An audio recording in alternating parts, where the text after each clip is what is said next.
নমস্কার বন্ধুরা, চলে আসলাম আবারও একটা মজাদার রেসিপি সঙ্গে নিয়ে।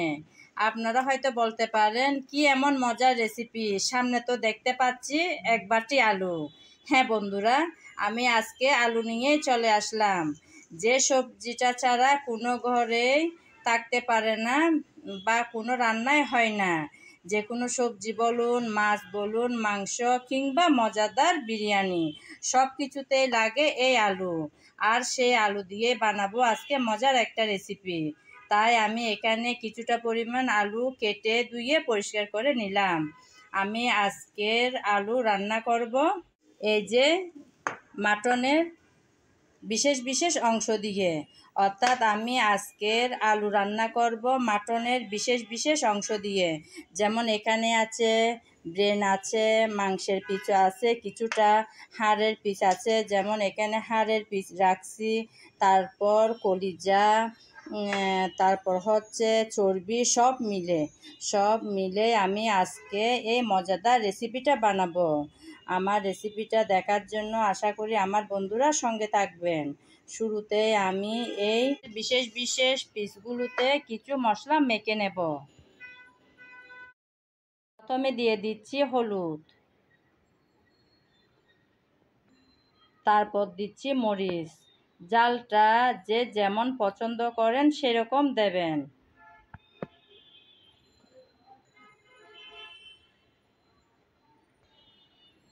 তারপর দিচ্ছি জিরা, ধনিয়া, গরম মশলা সব একসাথে গুঁড়ো করা পাউডার। তারপর যেটা ছাড়া কোনো রান্নাই অসম্পূর্ণ, সেটা হচ্ছে লবণ। স্বাদ মতো দিয়ে দিলাম লবণ। এখন দিচ্ছি পেঁয়াজ বাটা। আমি দুইটা বড় সাইজের পেঁয়াজ হামানদিস্তার মধ্যে এভাবে বেটে নিলাম।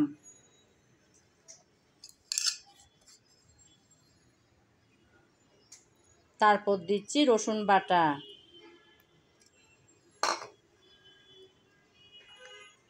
তারপর দিচ্ছি আদা বাটা।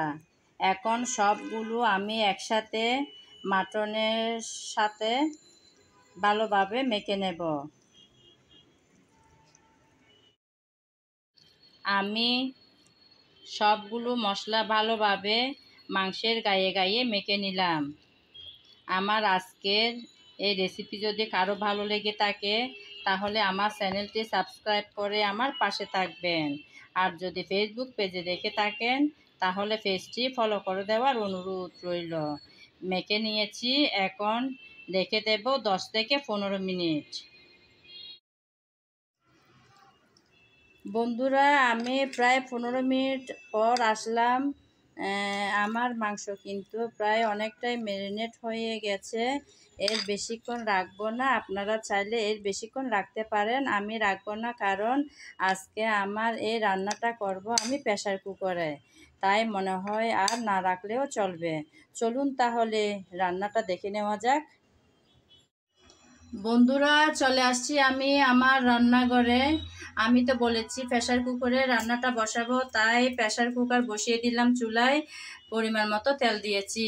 তেল হালকা গরম হয়ে গেছে, আমি 2টা তেজপাতা ছিঁড়ে দিয়ে দিলাম তেলে।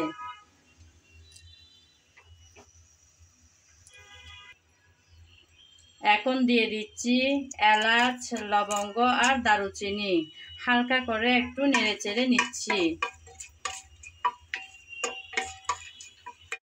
সুন্দর একটা ফ্লেভার ছড়াচ্ছে। এখন আমি যে মাংস আগে ম্যারিনেট করে রেখেছিলাম সেগুলো দিয়ে দেব।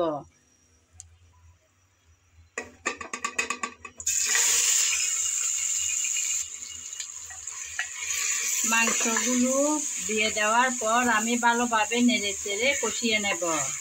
আমি কিন্তু একটা কথা আমার ভিডিওতে সব সময় বলে থাকি, তরকারির ভালো স্বাদ আসে কিন্তু ভালোভাবে কষানোর উপর।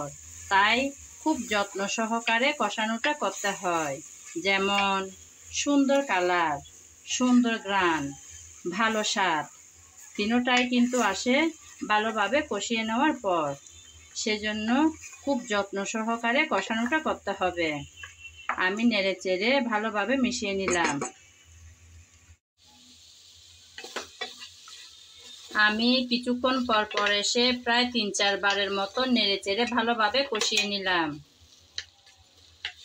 এখন দিয়ে দেব আলুগুলো।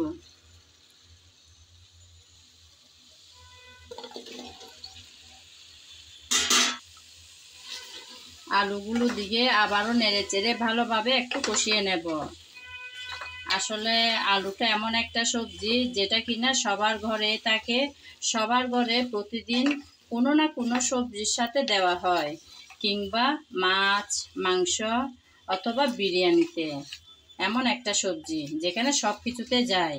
আর সেই আলু দিয়েই আমি নিয়ে আসছি এই মজার রেসিপিটা।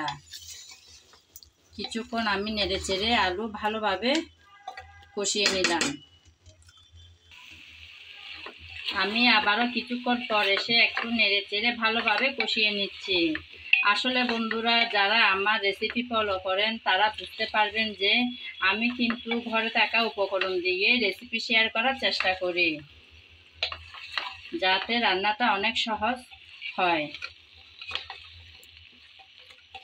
ভালোভাবে আমি মাংস আর আলু কষিয়ে নিলাম। এখন কিছুটা পরিমাণ পানি দিয়ে দেব।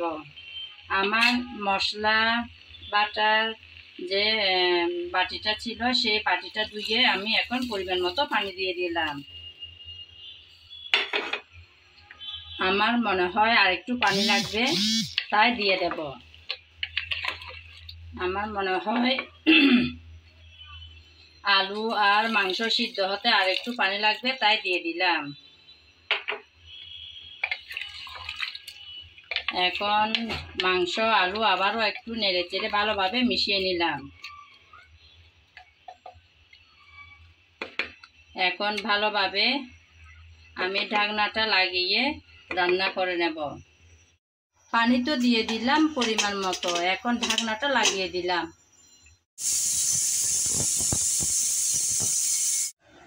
এই যে বন্ধুরা, একদম রেডি আমার আজকের মজাদার আলুর রান্নাটা।